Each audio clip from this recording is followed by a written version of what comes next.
Hello, everybody, and welcome to the Alien versus Predator Galaxy podcast, the original Alien and Predator podcast. Though I suppose we're leaning more on the Predator side at the minute, aren't we? It's been Yeah, very heavily Predator lately. you were saying I'm predatored out, which those are Yes. words I never thought I'd hear come out of your mouth. So, Well, we've been on it a lot. But this is Corporal Hicks, aka Aaron Percival, and joining me as always is Adam Zeller, aka RidgeTop. from an entirely different background for you video viewers, but that's because we do these intros a little after the fact sometimes. Yep, I'm traveling. I'm currently in California, staying at a family's home. So yeah, I'm just on my laptop right now. I don't have my usual setup, but uh, Aaron wanted me to record this little intro for a podcast we did. How long did we do this? Like 2 weeks, right? Yeah, a couple of weeks ago. Something like Yeah. that. Okay. So we're here just to intro episode 154, which is, you've guessed it, another Predator episode. But while I may be a little bit predatored out, I still actually fucking love doing these things. So we are once again talking to somebody who was involved in Prey, a film I'm very thankful for, very reinvigorating. Adam, who are we talking to?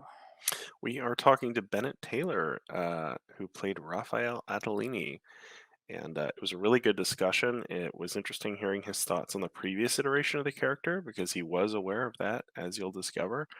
But yeah, it's just a really fun guy, and I laughed a lot in the interview, so it was a good one. Yeah. Hope you all enjoy listening.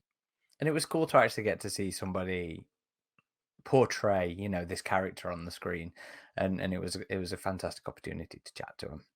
So, without any further ado, enjoy our recent interview with Bennett Taylor.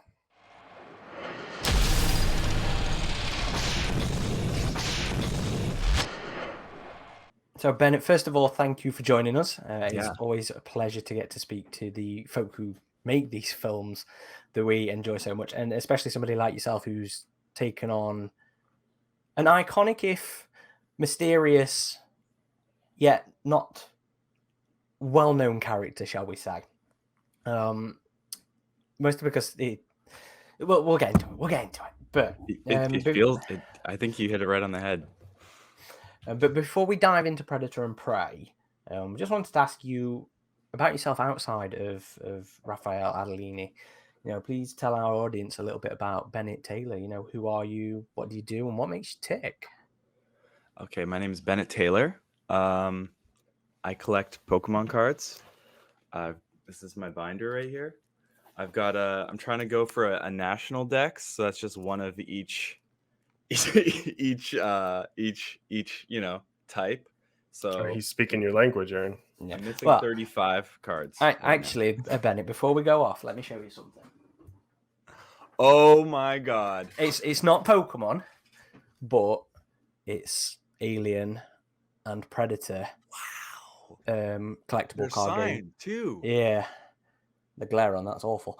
But By the actors? Yes. So this is my thing that I do at conventions. Is if they've got a trading card from the old game, sort that out there. The old game, I get them to sign their singles. Wow, That's was awesome. Early 2000s. So we are the same generation. So I do like my trading card games as well. Yeah, I love conventions. I really want to go to one, and just I don't know, interact with people who love the franchise. It'd be super cool. I'm sure you're gonna get I'm sure you're gonna get a chance now. Hopefully, I've seen some of your co-stars and stuff start to pop to in the States so far. I think there's some near you, Adam, aren't there? Is Monsterpalooza next month. I think Dane and Dakota are going to be at that one. So. Yeah, those guys are. I'm seeing their stories. They're doing the circuit. It looks like so much fun. Jet setting. It's real cool. But other than Pokemon cards, I'm an actor. I act in Vancouver here, and I do auditions a lot. I'm a voice actor. I do voice acting whenever I can. But honestly, like acting is such a small, if you think about it, it's such a small part if I think about it, because I'm me, it's such a small part of my life, right? Because I only get to really work at this point about like once or twice a year. So the rest of the time, yeah, I'm pretty much engaging with my hobbies and just doing like fun stuff that I enjoy, which is really nice. It's a Living the beautiful, dream there. yeah, Living the it's a good dream. life. Yeah, just like you, I'm engaging with my hobbies and you know, just yeah, I like to make art out of trash. That's a big thing. Yeah. Okay. Like the skip yard. That's not the right word for it, is it? Scrap. Scrapyard. Yeah, that's it. Like that kind of stuff. Yeah, I like that kind of stuff. Okay. Oh, here, I'll show you. I got it's gonna be a big show and tell here. I think we're gonna lose the computer in a second as well. We got here. This is something. I thought you might like this. My friend laser cut me these letters. And So for the audio listeners, that's Prey in the Predator font. Yeah. And That's then nice. it's just like a little box. This used to be a box I just put my computer on just to elevate it. And we also have a tradition on our podcast, which is to ask our guests, especially guests such as yourself, who are involved in this franchise, about the first time they ever experienced the Predator. Was it the film, or did you come into the franchise through another way? So I've always been kind of nervous to say this, but I've always been kind of afraid of like thriller movies. Like honestly, the first probably thriller movie I watched were like one that was a little bit more, I guess, horror action, I guess you'd say, or like what would you define as the remake of Judge Dredd? What genre would you call that? That's a good question. It's like a tension, hardcore sort of action thing, like isn't an it? action Really? thriller. Maybe. Yeah, like action thriller. So that was like that movie was like the first one I like forced myself to, I guess at the time, endure. I've always been like very afraid of like anything horror-esque, right? But that's been changing over the pandemic. I really tried to push myself and got into the Nightmare on Elm Street movies, and I tried to work my way up. And so when I landed this movie, I didn't have any experience at all watching any Predator, anything. I known of the franchise, of course, but I kept it that way until the end of the movie, and then I was like, because I didn't want to be influenced by the other movies. Yeah, I was influenced by the comic, the Raphael Adolini comic, a little bit. Okay. Because that was the only source material that. So you didn't watch Predator until after your work on Prey, then? So but you did literally read the comic. So the comic 1718 was your first. Well, I suppose technically right? Prey would be the first experience, really. Well, I guess, did you read the comic before shooting, or? Yes, I did. Okay. Yes. Okay. So that must have been interesting then. But then again, I guess it's that much in popular culture now anyway that you probably knew, the image, the shape, the design. Oh yeah, I knew everything about it. But I guess my first time seeing the Predator, I was seeing the Predator, which is I mean, now that you mention it, that seems like a really cool thing. Yeah. Yeah, well, definitely. So it's terrifying. It's terrifying. Yeah. Have you watched all of them since being in Prey, or just the first one? Oh, actually, I'm lying. I actually watched half of AVP while I was I like kind of cheated while I was at the hotel and while we were shooting Prey, and I watched half of AVP, and I was like, this is awesome. I really loved it. But I was like, I gotta stop. I don't want to. So I still haven't gone back and watched the half of that, but I would love to. It's a really cool movie. Like, I don't know, and you just feel like the must have been even cooler like watching it in theaters, but like for me it's nostalgic. Like just the outfits, like the costumes. Yeah. Early 2000s. Predator 2 yet, or not yet? No, not yet. Just the first one. Your character's got some significance in that one. You have a journey ahead of you. I watched the last scene. I watched the flintlock scene, for context. Yeah, that's fair. Yeah. Well, what did you think of Predator when you actually got around to watching it then? I was very surprised because I watched Prey first, then I watched Predator, and I was like, there is some really cool moments. Like, it's very dated in terms of, you know, the action, and there's a lot of like, you can imagine what people thought was cool in the 80s, what like nowadays kind of seems a little like strange. Like, for example, they're always like, just like a cool thing to do is just to like just shoot in a direction and just destroy everything in your path.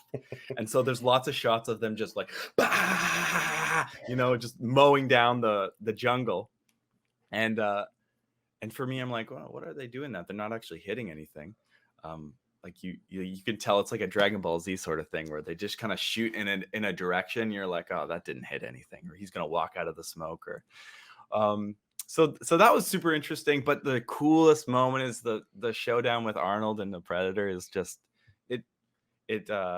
like, you can't not get excited just when they're one-on-oneing like that, and he takes off his the Predator takes off his like armor and like kind of takes him on one-on-one. That is a really cool moment that I think cannot like, it's gonna stand the test of time. You know, it's always like the cool. I think it's, I don't know. What do you guys think of that moment? How did you feel when you first saw the first Predator, and when did you see it? I mean, curious. it left an impression for us, I think. No, yeah, I saw it in my late teens. You might have seen it a little earlier than I did, Aaron, but yeah. Yeah, I love I the think original. around 10 or 11 was when I first saw it, yeah. And I still remember watching it on a grainy ass VHS, on a VHS player that was older than I was, that my dad still had and was working.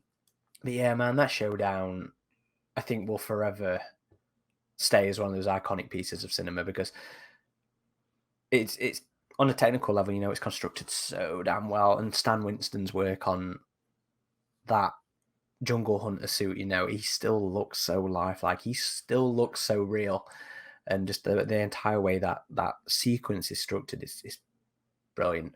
Though, to be fair, it does have the only complaint I really have about the film in it, and that is the sound effects of the punches. I think they're terrible. Very thwack. Yeah. Like Foley artist punches. Yes, yeah. That's literally the only thing I would whine about in that film. But what is one minor piece of complaint in an otherwise classic piece of cinema? I think for me, it's the laugh that really took me out of it. I was like, yeah, where did he get that laugh from? It starts as, well, I think you mean the Predator's laugh, right? Yeah, the Predator's laugh. Like it starts as like an alien laugh, and then it's just like an evil villain laugh, kind of. It sounds very human. It's supposed to be Billy. He's imitating Billy, laughing at the really? the pussy joke. Yeah, I did not. Oh, yes, he is. Huh. I can't believe you've never realized. I thought they always did their mimicry just through like their technology and stuff. No, that's Billy, man. That's Sonny Latham. But fair enough. That makes sense.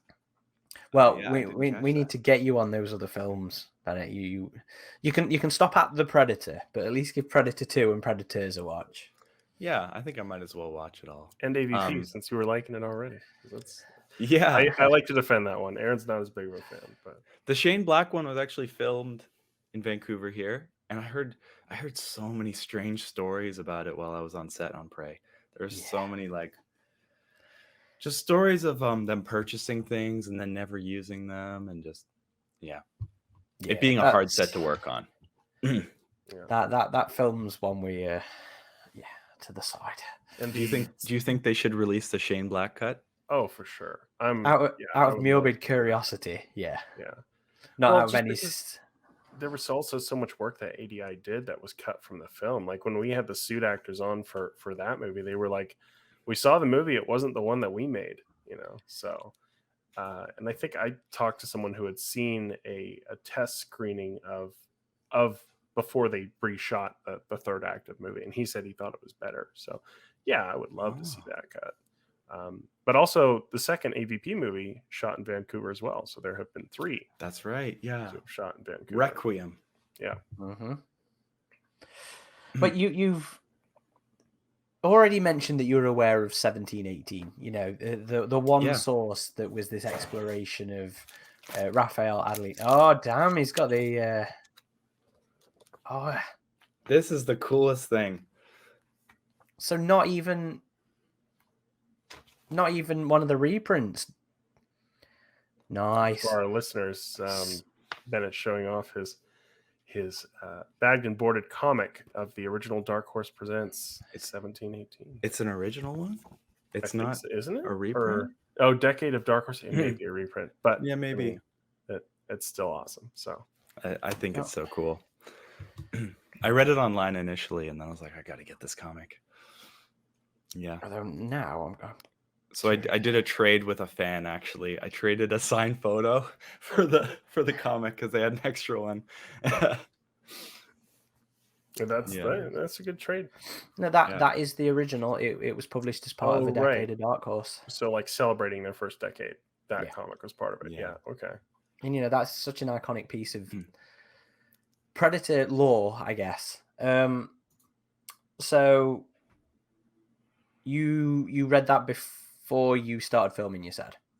Yes. And then I acquired this through a trade. Shout out Matt Broyles. I read it before filming, and I was like, oh my God, what am I going to take from this comic and try to put into the piece? And it was a lot of pressure, knowing that like the fans already kind of had an idea of what this character was. And I was like, seemingly from what the script I've received, he's very different. This is kind of a different interpretation. And I was like, I hope they don't feel like it's like a Wolverine Origins Deadpool situation. But I think there's still, like just like Wolverine Origins Deadpool, there's still an opportunity to perhaps have this story at some point. Maybe we could get that going at some point. It would be interesting.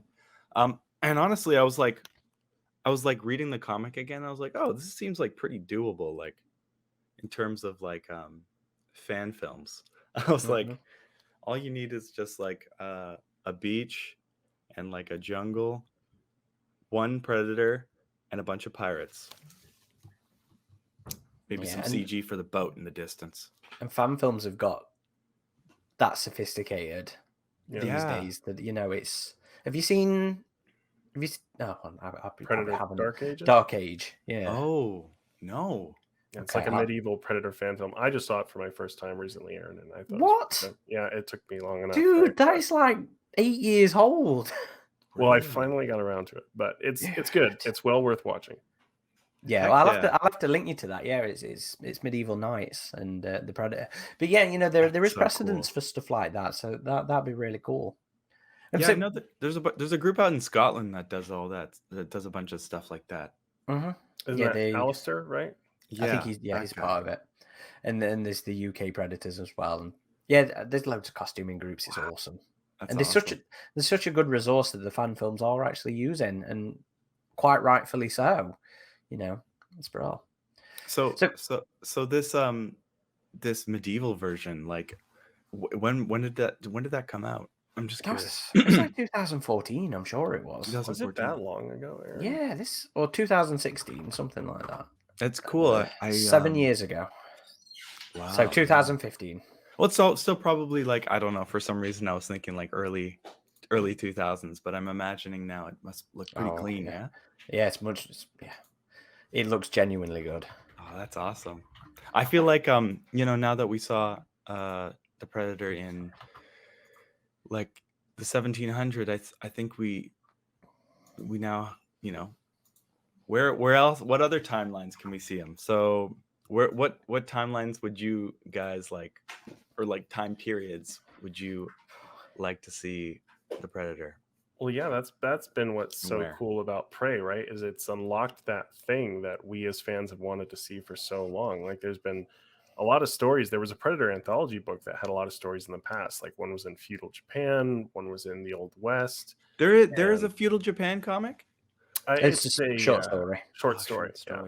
But that's been one of the things, like there's been a lot of fan art after Prey's come out, and that's been one of the things that's kept coming up was samurai Japan, But Aaron, yeah, that's something you speak to a lot also. It's just the versatility of Predator. And so, yeah, Old West, I mean, it's the idea. You could literally pop him anywhere. Like I would love to see World War I, which there has been comics comic of World War One, and I think there was some. I think it might have been in the anthology as well. But I think that would make an incredible theatrical experience as well, or World War Two. Just olden day World War kind of intensity with the Predator. I think could be a real ride. I think that'd be super cool. Yeah, I think Arthurian times, like medieval. This medieval project is interesting. I want to check that out. Feudal Japan, ancient Egypt could be cool. Oh, that would be cool. Yeah. Well, the game Cleopatra. Yeah, there's that Cleopatra from the game. Egyptian themed Predator, and Nightstorm a little bit before her, but yeah, ancient Egypt just has such a cool aesthetic. I think for me personally, like Old West or like South America, like do an AVP film that shows like the predators ruling over the in South America and the aliens with that. So or the Aztecs there. Yeah. They generally go where it's hot, right? So it has to be somewhere with a warmer climate, right? Well, Antarctica in the first right. one, so all right. They have different suits in that one. They're much more armored. So, but to be fair, that is a complaint I've never really understood about the film, because if it's supposed to be a challenge, a coming of age kind of thing, why not send them where they're not comfortable? It would just up the ante, and that's the idea, I guess. Hey? I mean, that's the way I've always viewed it, and I've never really agreed with that complaint. They seem to be pretty OP in that, they have no trouble, but I mean, they're predators. Yeah, that makes sense. So I'm curious to what you guys thought of the predator in this film, because we see the AVP predators. They're supposed to be kind of like younglings, right? Who are coming of age through the ceremony. But what do you feel like this predator and prey, like what do you think their standing is in the group, and how old, or like, I guess, because I don't know. Yeah, what do you think? I mean, there is a theory that he is likewise a younger predator, which I can kind of see, because I see similarities between him and the Predator from Predator 2, and the City Hunter in Predator 2 is intended to be a younger, brasher Predator than we saw in the first film. I see a lot of similarities in the sort of way they do their combat, so I can completely be aboard Feral being younger. And there's people have also read into it that he is on a hunting journey that mirrors Naru's as well. So she's learning to be a hunter, and the film's showing him learning along the same path. I don't think I necessarily agree with that one so much as it's him just working his way up the food chain. So I'm not that sold on that reading of the feral predator, but I can get aboard on him being a younger one as well, just for the brashful nature of how he just gets stuck in there and cracks on with it. What about you, Adam? Yeah, I thought he was a great predator. I really love the design of this one. I think ADI just did a fantastic job with the look of the predator, but also Dane did such a great job, which is the movements of this predator. And you put it nicely in your review, Aaron, where you said like he brought grace and intelligence, as weird as that is for a character who's nicknamed Feral. So yeah, it was an interesting balance of this predator that's very brash and beastly, but also kind of elegant too, in a way, as kind of a juxtaposition with that. So I just thought this predator was so cool and so interesting. But yeah, as far as his character goes, there's an element of mystery about him too, because he has this. First of all, he looks he looks different to an extent than we've typically seen, and some of the concept designers have spoke about why he looks different. But yeah, it just adds that mystery. Even his bone mask, like, well, that was a trophy of his. Where did he get that? Like, what other hunts is that? Also, yeah, it's curious. Yeah. So I thought Feral was just a great predator. That mask as well is easily one of my favorite masks of any of the movie Predators. It's just brilliant. It's super cool. They did it with magnets. It was really cool because when he takes it on and off, it just kind of like, sticks on there very perfectly. It was always cool to see. And you got to see him before, like, almost anybody. Like, this was the first Predator movie since, I don't know, well, probably not Predator 2, but there were no leaks for this one. Like, with The Predator and Predators, we saw the Predator suits Really? leaked from sets.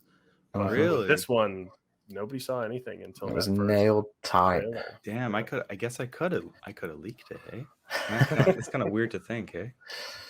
But I agree with you guys. I think he was I think it was really cool. The Predator, the movement was I think unlike any Predator, at least after watching the first one and a bit of AVP, like the movement is quite different. I feel like it's a lot, elegant is a good word to put Dane's performance. Like very like honest, like creature like. I think the creature work was really good. It felt like less of a guy and more of like a beast. And I also agree with you, Aaron. I think he was a younger one trying to prove himself. And like the lack of armor, I think in the other franchises we see the Predator still in armor, but the lack of armor and maybe even the lack of like gear. Like he has the shoulder cannon, he has the shield on his. What other weapons does he have? So he had the shield, the spear gun, The net. the net, the cut clamp. He had a few weapons, but very bomb. minimal armor. Which I don't know. Just that 1,000 pack. That was Yeah, so I feel like I almost love to imagine that this Predator was like, yo, I'm gonna go out to this planet. I don't even know what it is. No armor, with 5 weapons, and I'm gonna own and come back to my planet, to the mothership, and everyone's gonna be so stoked how great I am. Like he was really like, I'm gonna really do something here. That's cool. Yeah. So in terms of 1718, then, did you take anything from it in what you took to Prey? So I tried.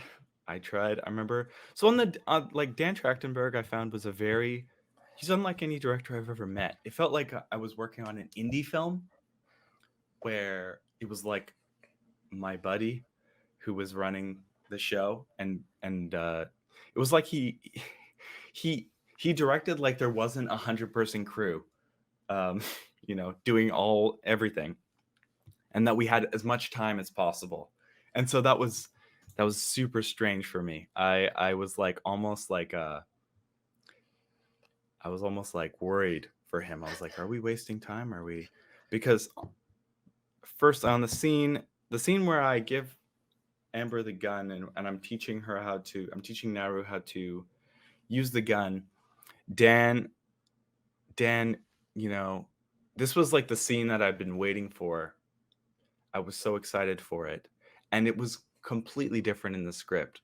Like the script we had, it was something akin to like, she gives me water. I maybe like vaguely teach her something about the gun. And like, it was kind of like we were at a standstill, and there was less like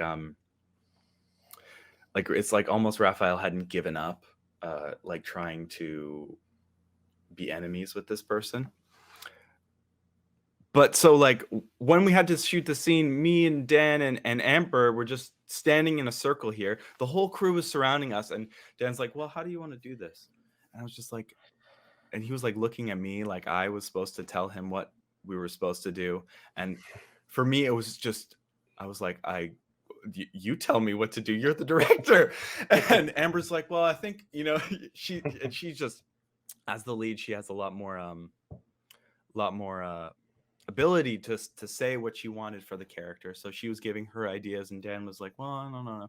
I think he has to teach her how to use the gun. And so he looks at me, he's like, so however you want to teach her how to use the gun, we'll do that. Can we bring the armor out here? So he brings the armor teaches me how to do the flintlock pistol. And he's like, okay, let's cut for lunch and we'll come back and shoot this. So I'm like, okay, he wants me to teach her how to use the gun. I don't have any lines for that. pressure's on. Like I felt so much pressure in that moment. So I went back to my trailer and I just wrote like a scene or like a list of instructions, basically, of how to use the gun step by step, right? What you see in the movie, because it all made it in, which was insane to me. And I was working with a dialect coach. I didn't have that. I just had to go free. Whatever came out of my mouth was what it was going to be. And so I'm in the van going with Amber to set, and I'm like, okay, I wrote this script. She's like, oh yeah, what is it? And I'm like, okay, you can say something here, here, and here. And she's like, okay, let's do it. So we did, and she's like, that seems good. I was like, okay. So then we go to set. I've got my script here. I'm looking at it. I've written it on the side of the real script, and the script supervisor goes over my shoulder and takes a picture of it. And I was like, okay, this is real. This is so crazy. And it was even crazier to see when I watched the movie that she said, not too much, not too little, putting the powder in the gun. So all to say that the thing I wanted to bring, the one thing I asked Dan for, I was like, Dan, it would be really cool, like in this moment where we were all talking, it'd be really cool if I could say take it to her and give her the gun, because that's what happens in this comic too with Greyback. It's Greyback, yeah? Greyback is the that's Yautja right. Yeah, that's his nickname. So I really wanted that to happen, and he was like, yeah, sure, you can do it. I think we've got that, because originally she said that as she gives it to War Chief, she said take it, but they didn't make the cut, unfortunately. I did do it on the day, but it did not make the cut. So that would have so been cool, though. Yeah. So this footage of you doing take it. Yeah. So that didn't make the cut, but it was, I tried. I really tried. I really tried to bring as much as I could. Oh, that's cool. And something we're always fascinated to hear about as well is the casting experience for the actors. Can you tell us a little about that? Were you aware it was a Predator film when you were auditioning? So I got the script and it was very vague, but from the context clues, I could tell it was Predator. And it did make me feel, now looking back on it now, I think I'm glad I didn't watch Predator, because I probably would have freaked out if I had watched the other movies. I would have been like, this is crazy and huge. But I was like, oh, it's Predator, okay. Which allowed me to do, like, I committed quite hard to the scene. And I was going through a really tough time. Like, at the time, my grandmother had passed away. I had a mustache just out of depression. And I was like, I'm not even sure about acting. Like, throughout the pandemic, I hadn't booked anything, and I was feeling kind of down about the whole thing. I was like, I don't even know if, like, does anybody really want to cast me? And my look had changed. My hair had grown during the pandemic. I was looking completely different. And then I watched, it's not, a lot of people don't like this movie, but the Han Solo movie, I watched it and I was like, oh, that would be really cool to be in a movie like that. And yeah, we just did the audition right over there. And it worked out. I remember my agent called me and she was like, I have good news and bad news. She says, I have good news. You booked the role, but the bad news is you're going to be in Calgary for 3 months. And I guess, like, some people in Vancouver have an attitude about this Calgary, which is like a province over, that it's kind of like a boring place. But it actually was really great. It was a great experience. Yeah. Do you remember what your audition scene was? My audition scene was the scene with where she's in the cage and I'm translating. Right. Okay. Yeah. So in that scene, it used to be, the thing they changed of it that was originally there was I was translating. The character had to speak both English and French. So I did the scene 2 times, once in English, once in French. and I did. I think one of the reasons I booked the role was because I tried to do my French with an Italian accent. So Okay. I think, and I also did the character in an Italian accent, and I don't think from what Dan said, I don't think a lot of people tried to do that. But I was like I did all the research about the lore, and I was like, he's Italian. I've got to do a French Italian accent. So I figured out what that accent sounded like. It didn't sound like perfect, but it was what it was. It was like the idea of what it could be. And yeah. So it was the scene in the cage. So what was that experience like with the languages and accents anyway? Because it can't be easy doing an accent that's not your own while reading dialogue from another language, and then like with the Comanche dub as well. I assume you came back and did your lines for that one. So what was that experience like with all the languages and the accents on the production? Yeah, I had a dialect coach helping me with the accent. I don't know if you know the director Roberto Benigni. Do you know him? He did like Life is Beautiful. It's the movie about the Holocaust camp. It's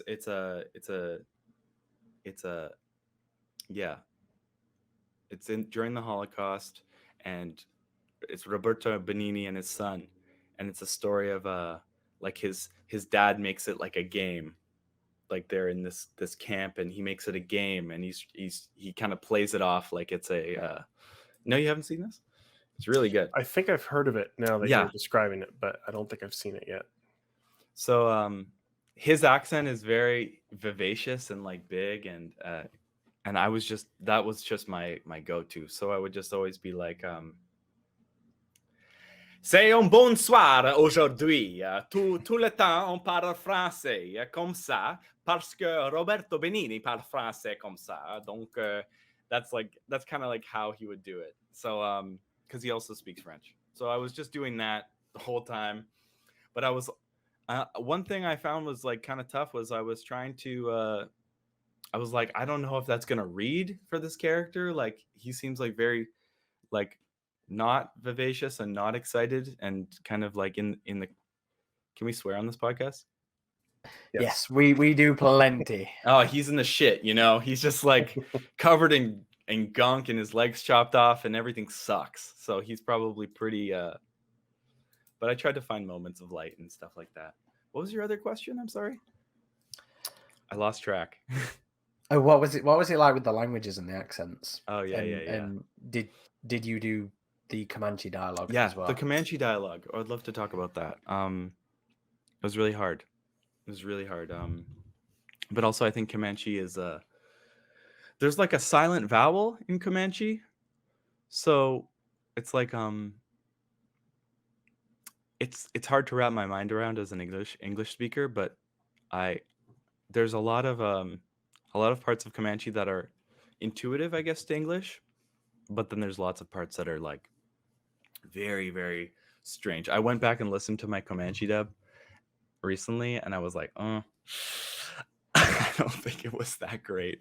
But there was one specific part that was like, oh, this is good. Like, and I could tell it was near the end of the session, end of the dubbing session, that I started to get the hang of it. But near the beginning, I'm like, oh, this is not so good. I don't know if I'm super proud of this. But it was fun, and everybody was very complimentary at the time. They were all very nice about it. But I luckily had some help. Like there was a speaker on the phone that could tell me if I was saying it right or wrong. Yeah. So can you actually speak French then? Yeah. Okay. What about Italian? A Duolingo amount of Italian. Okay. Can you do take it in Italian or French? Prendre la fusil. Very nice. Probablement c'est comme ça. Take it. I don't know in Italian, but I was doing like at the time I was like practicing Italian in the hotel. It was honestly a really lonely time at a bunch of parts of the experience. I was in a hotel for 3 months because of all the COVID precautions. Yeah, and there lots of stuff came out. We got tested like the one of the things that we would do together as a group would be go get tested for COVID. So every 2 or 3 days, we meet at the we call it the chopper because of Predator, of course. And we meet at the van and we go into the town. It was usually me and the other trapper guys, and we would go get tested, and it'd be fun. I don't know if you've seen my testing montage. You should check it out. I did a montage of every single time I got tested on the project. Yeah, I've enjoyed all the Is that the Instagram stuff. on your own YouTube channel then, or Yeah, I'll send it to you. Cool.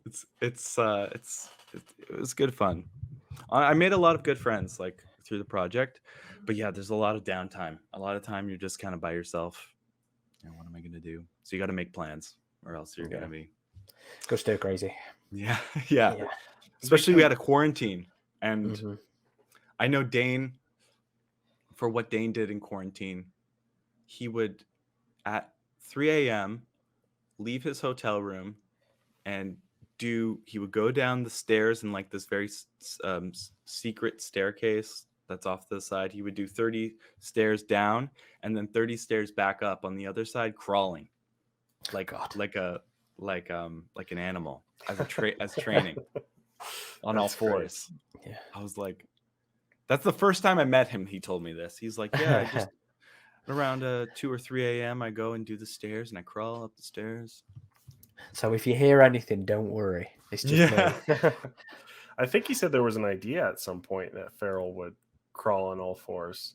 Really? Yeah. He mentioned something like that. Really? Yeah.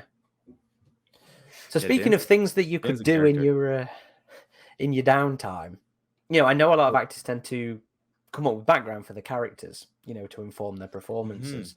Even if that information is not conveyed on the screen, you know, did you develop anything for Raphael? You know, like why is an Italian with French trappers for a start? Did you think about all this?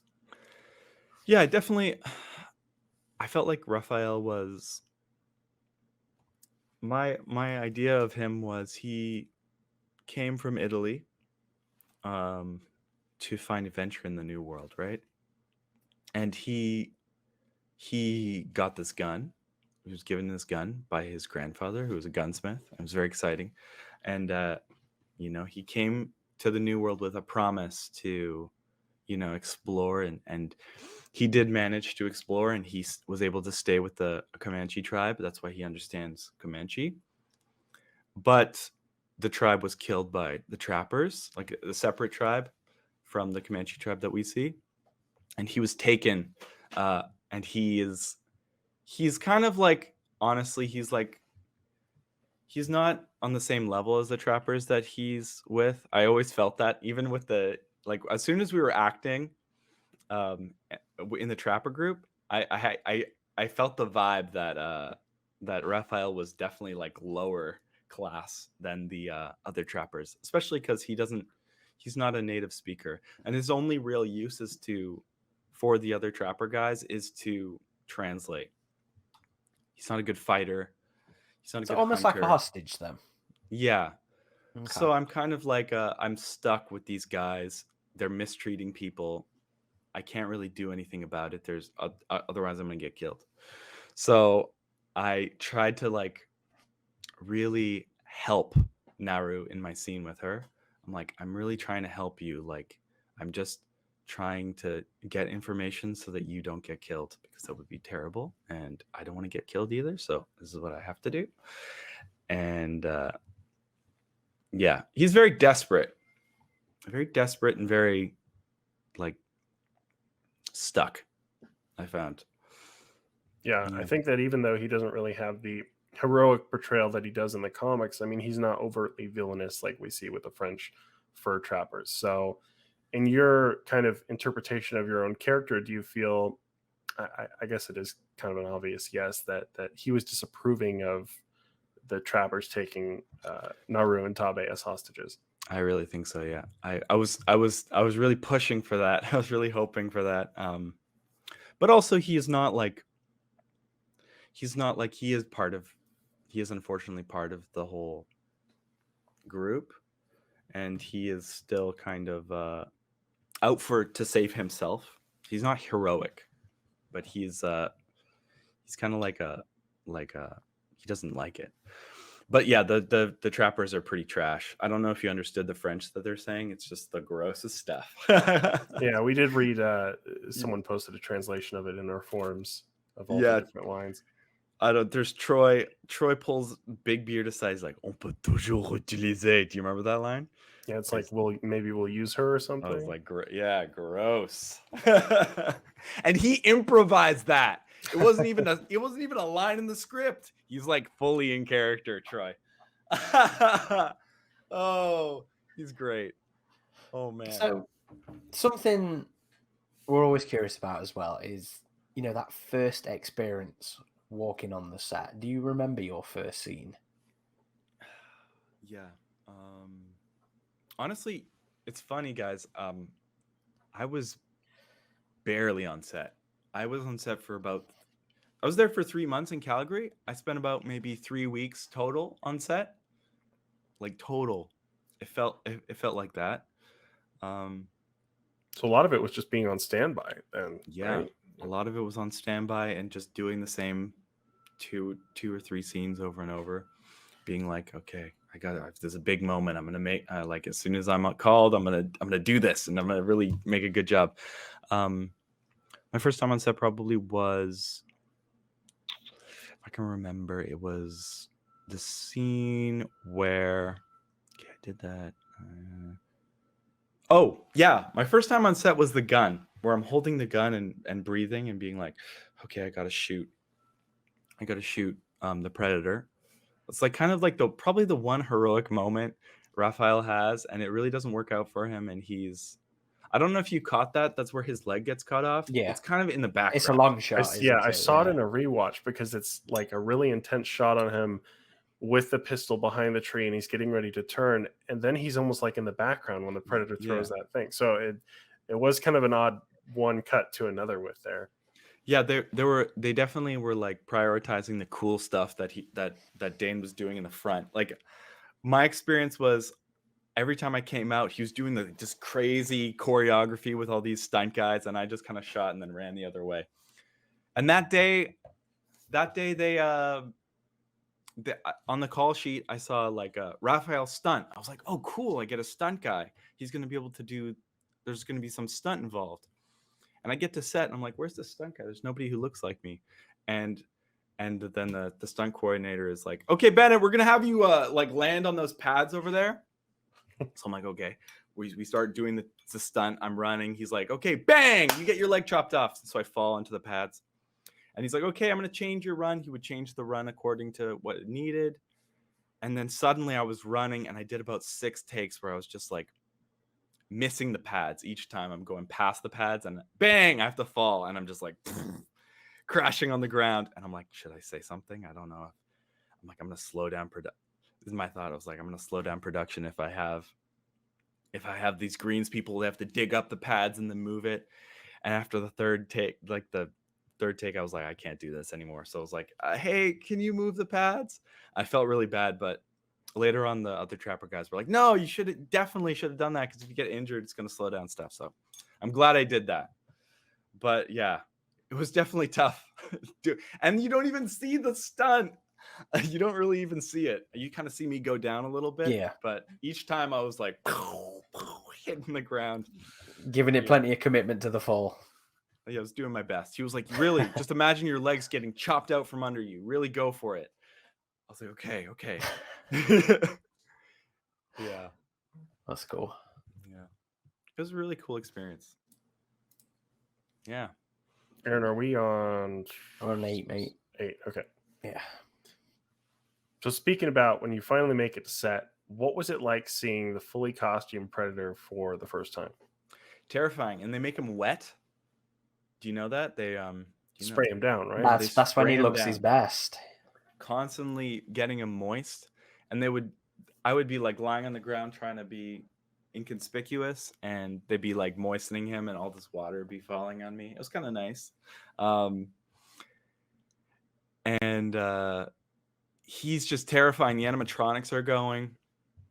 Pretty much the predator is as you see him in the movie. in real life. So I didn't really have to. It wasn't very hard acting work to feel scared of that. He was pretty terrifying, and I was pretty terrified. I worked myself up, and I was pretty terrified. And yeah, it's incredible. It's incredible what they do. And also, he had to step on me.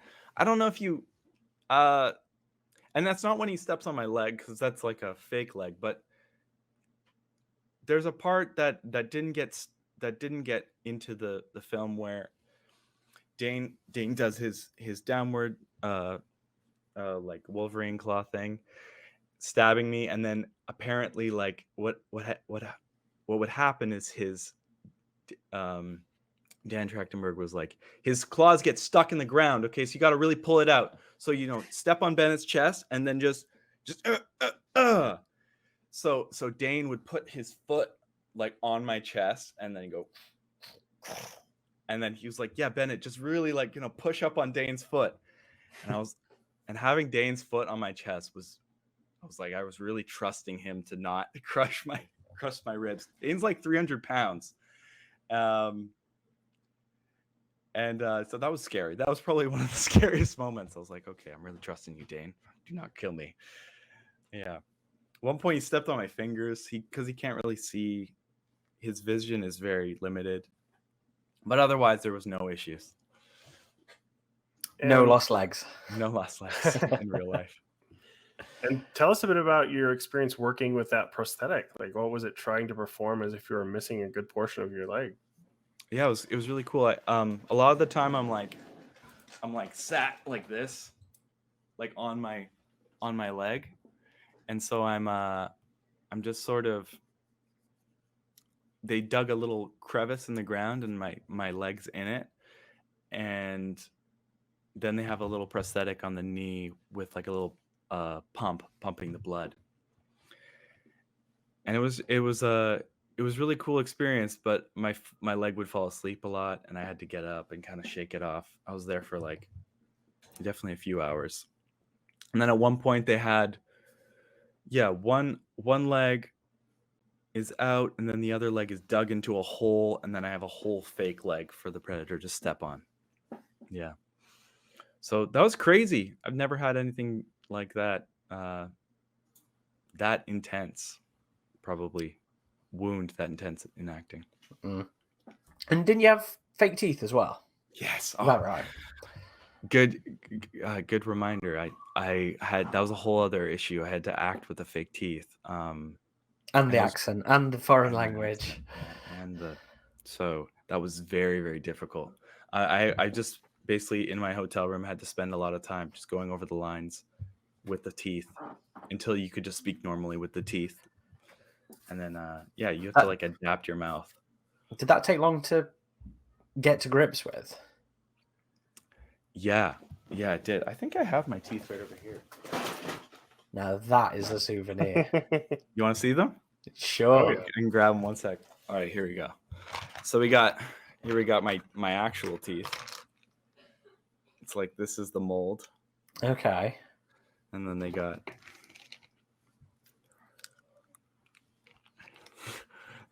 these are like unpainted versions.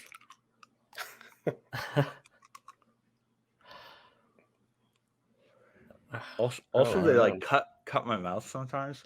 Oh, That would be, unpleasant. difficult to Yeah. speak with, So I am talking like this. I can still do it. It's kind of cool, but there's a little bit of a lisp like this when you talk normally. Did they get glued in, or are you literally just? No, they're literally like this all the time, like that. Very creepy. Yeah. Especially when you're used to having entirely different teeth. God. Yeah. So that was fun. They let me keep those. That was really cool. This was the pair I practiced on. Okay. Mhm. So multiple sets. Yeah, I remember Dan Trachtenberg, the people showing the teeth to him and like as they were like that, and he was like, I think it's a little too much. But then they didn't have time to change them, so that's what they ended up being. Interesting. Yeah. I think they're unnoticeable for like for everyone to see. Like, people don't notice the teeth, but I think my friends and family noticed. They're like, "Whoa, what the heck? You got crazy fake teeth." Did Dan ever like mention what the idea behind that was? Is it just like these are scroungy fur trappers, you know? Yeah, he never brushed his teeth in his life, and he has, I guess, bad genes. So other than that really awesome souvenir, was there anything else you took from set? Yeah, I took a leaf at one point. I wonder what that is. I took a leaf. Do I have that? Yeah, I took the leaf with the blood on it. So that was pretty cool. I think I taped that into a The one that you show Naru with. When she's in the cage, right? Yeah. I took the leaf. I took my chair back, which was pretty cool. I still don't know what I'm going to do with that. And then I took my teeth, pretty much. That was all I could really take. No leg or pistol. I really wanted the pistol so bad. And the props guy was like, he had this whole story of how he acquired these pistols, because you probably know about that. It's Danex, It's right? from a fan, yeah. Yeah, it was from a fan, and then also he was able to acquire a bunch from like a Disney Imagineer as well, who had 4. So he had 5, and he was I was like, so hey, could I like get my hands on the pistol? And he was like, talk to me after the show, but I can't remember his name. So I'm and I know it would probably be about $600, probably $600-$700 probably to buy one from him. Buy one in general, it's like, I don't know, $1,000, $2,000. I don't even know. Yeah, that would have been a great souvenir. But I know the leaf sounds cool. He had a budget of $2,500 to acquire the pistols. So I mean, let's talk shooting that pistol. I mean, you got some hands-on time shooting flintlocks, didn't you? Unless I'm mistaken. No, that was you, wasn't it? I did, so yes.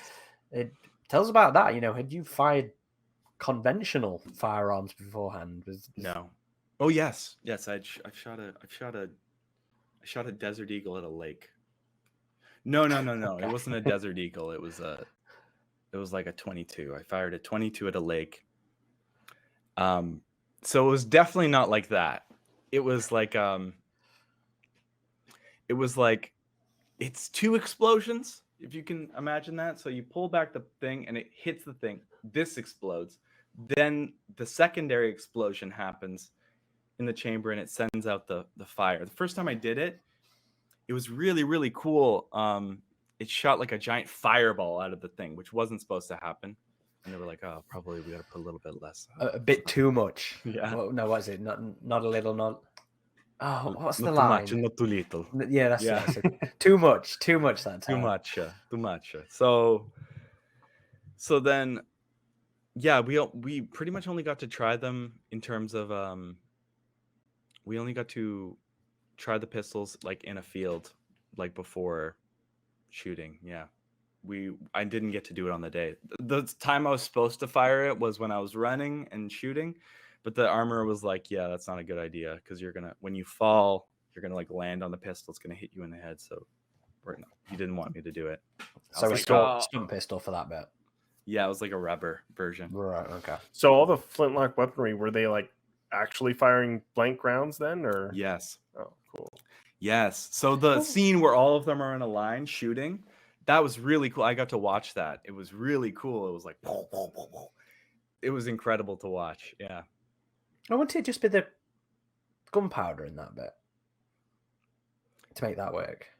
Yeah. So they have a little bit of black powder on the where it hits, and then the flint hits the black powder, and then they have black powder in the center, and then they have a bit of paper towel that shoots out the end. Oh, okay. Right. And so I remember Mike Patterson, who plays Big Beard, telling me that one time one of the guns that fired off and his head was right here, and it just kind of like a bunch of smoke blew off in his face. Oh man. And yeah, he was pretty not stoked about that. But otherwise, like, the armors on this production were pretty great. I talked to there was a whole day I got to talk to these guys, and they were telling me all about like all like the stuff, like how to avoid accidents happening. It was great. They were super professional. That's They knew a cool. lot. Yeah. But the gun itself I remember holding and just being like, oh, this is so beautiful. It's so cool to see. I'm like, I felt so blessed to be able to hold it, you know? Yeah, So it must cool. have been pretty awesome. Do either of you guys have one? No, I actually looked on Etsy. I was like, is there a replica Predator 2 flintlock pistol? Because that would look pretty cool on my wall too. So I've been looking, but nothing that looks good enough yet that I would want one. Although we both have replica pulse rifles, so wrong franchise, but still cool weaponry. I'd love to get one of those flintlocks, but yeah, they're hard to get hold of. I have seen someone did make the bolt gun. They 3D printed the Farrell's bolt gun that he has on his back, so that's tempting. But whoa, yeah, that bolt gun's pretty cool too, with the floating nail. Mm-hmm. That's sweet. Yeah. But I believe it'd be fair to say a significant portion of your screen time was spent opposite Amber Midthunder and Dane DeLegro. Yeah. What was it like working alongside those two? With Dane, he's tireless. He's a very tireless actor. He would just do take after take after take in the suit. And, I think when a normal person, someone without his drive and I don't know, stubbornness, hardcore attitude would probably been like, exhausted and hot inside of that thing. But he just was able to like sustainably do it for like quite a long time. It was impressive. And I remember him, like, I had to do when I was doing my crawling and stuff, like that was probably the hardest scene that me and Dane had to do together. It was really tough, especially for him. He had to do a bunch of stuff with like picking up the blood, looking at the blood, and then following the trail and then walking. They had to time it with the camera. I had to crawl in a certain direction. I had to flip in a certain direction, flip over on my back. They wanted me to flip over a certain shoulder. If I did the other shoulder, it would mess up the take. We did about 15 to 17 times. And I remember seeing Dane afterwards. He was just depressed. He had felt like he had like really slowed down the day. But if there were so many moving parts to a scene like that, like, what are you going to do? Amber, one of my big scenes with Amber, she was exposed to COVID. So I was pretty sad about that. Somebody had exposed her to COVID. She had to 6-day quarantine. And so the big scene with me and her in the cage, I remember Dan looking over at me. He's like, today's the Bennett show. We're going to do all your coverage. I'm like, no, I'm not going to be able to act with Amber. And so I did my best. But then as soon as Amber did show and we shot her coverage, I was like, oh, it feels so much like the scene feels so much better with her here. Like there's completely more layers. And I don't know if they did shoot parts of me then, but I mean, what you see in the final piece, I was pretty happy with. So I was like, okay, it didn't turn out that bad. But I remember when Amber showed up, I was like, oh, this is so much more. There's so much more of like a connection here. She was great to work with. And she was a super good scene partner. When we were doing the gun scene, she was very like the character. Her character was pretty much a brick wall in terms of like trust, I guess. Trusting a trapper. Naturally. But it made sense for the character. Yeah, of course. Yeah. So it was really cool. It was really cool working with her. She's great. And so is Dane. So tell us about your first time experiencing the complete film. Did you get to see one of the cinema showings somewhere? Were you at the Comic-Con? I went to see Prey in Montreal on August 4th. And it was crazy. I went there and it was Mike Patterson, who plays Big Beard, screening.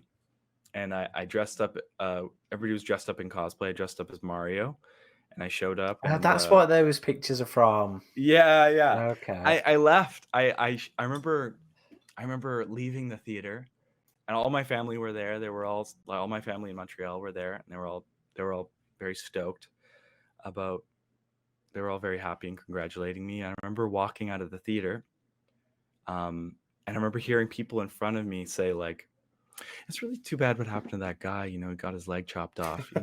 He kind of seemed like a nice guy. I remember being like, "Wow, this is so surreal." But otherwise, nobody other than my family recognized me. So it was kind of fun. I was like, "This is kind of cool." Like nobody knows that I did this. It was I felt like anonymous in a nice way. Yeah. That sounds like a fun screening. Yeah. And you enjoyed the film? Yeah, I was so stoked. I was also very the whole time I was stressed. It's a very stressful film. Like there's a lot of I hadn't even seen, I've of course read the script, but I hadn't seen, and it changed a lot. Like the script had a bunch of parts in it that didn't make it onto the screen. For better or for worse, there was a bunch more stuff with the tribe, like a bunch more characters in the tribe that we get to know. With the war chief. Yeah, with the war chief's son and stuff like that. And all that stuff didn't make the cut. But still, I think they really focused on the main story, which was the most important thing. The story between Amber and the Predator. And I was like, honestly, I think this just makes it so much easier to digest, because it's just one story. There's no B storyline, It's a very focused, very focused, film, very focused, streamlined, not easier to digest, more like focused, streamlined experience. So they cut all the stuff that wasn't important, I think, to her journey. Right. Yeah. So other than what we've talked about before, this might be this is a question I keep having to cut from the interviews because it doesn't really go anywhere, but maybe you can do something with this one. What's your party story from your time on Prey? That one story that you end up retelling about playing Raphael Adolini. Party story. Yeah, that one you revisit, that old reliable, that time on set. This is what, like, you guys got to hear this thing that happened. Okay, there's so many stories from this production, but I think one thing that was super cool was I got to, I told you I was there for 3 weeks working on this, approximately, probably the amount of time. I spent about a week of it just dead, on my back, dead, for continuity. I had to be on set to lie there on my back, dead, because once I get killed, a bunch of stuff happens in that area. So there's the whole showdown with the horse. There's the whole showdown with the horse, Dakota on the horse, and Dakota getting killed by the Predator. And when Dakota was killed by the Predator, I was on the ground there in the scene. I got to be there and look up as he was lifted on the crane. I don't know why I was there, because I definitely didn't, you don't see me. But when Dakota gets stabbed, he drops his bow, and he dropped his bow right on my face. And so there was a few takes like that. And so that was crazy. I got to spend a week just lying dead. It was amazing. I didn't have to do anything. I played Mario Kart all week with my friends, like me and the stand-ins, my friend River and my friend Dallas. We'd all just play Mario Kart and hang out and just eat crafty. And I would be, okay, Bennett, we need you on set. I'd be like, okay, time to lay on the ground. Time to lay on the ground. And I got to see a lot of the movie that I probably wouldn't have gotten to see, like Dakota's big death scene. Who said acting's hard? What? Who said acting's hard? Yeah, and Dakota had never acted before in his life. It was his first time. So nuts. He just did such a good job. He did such an incredible job. I was so impressed. Especially I think he was just able to sink into the character super well. Like, he just committed very hard, and he was an incredible guy. Also a great country music singer, if you like country music. And he would always be playing in the stairwell. He would be playing his music. But I hadn't watched him act up until that point, and he was just so committed. I got to watch him go around on the horse. They had like this Jeep with a crane on it. It was crazy. So lying there dead probably was the coolest, like some of the coolest times, because I wasn't focused on what I was doing or what I had to do. It was just like, I just get to be here and enjoy shooting the movie, and just really watch everything that's happening and get to know Amber and get to know all the people who are involved in it. Yeah. And before we wrap up, we also have a question from a member of our online community. Forum member Creighton asks, on a scale from 1 to 1,000,000, how much did you enjoy giving the feral predator a hug? I think it's safe to say that one picture has kind of gone a little viral online. Yeah, Creighton. Thanks, Creighton, for your question. Yeah, I remember when I did that, I felt like I was doing something wrong.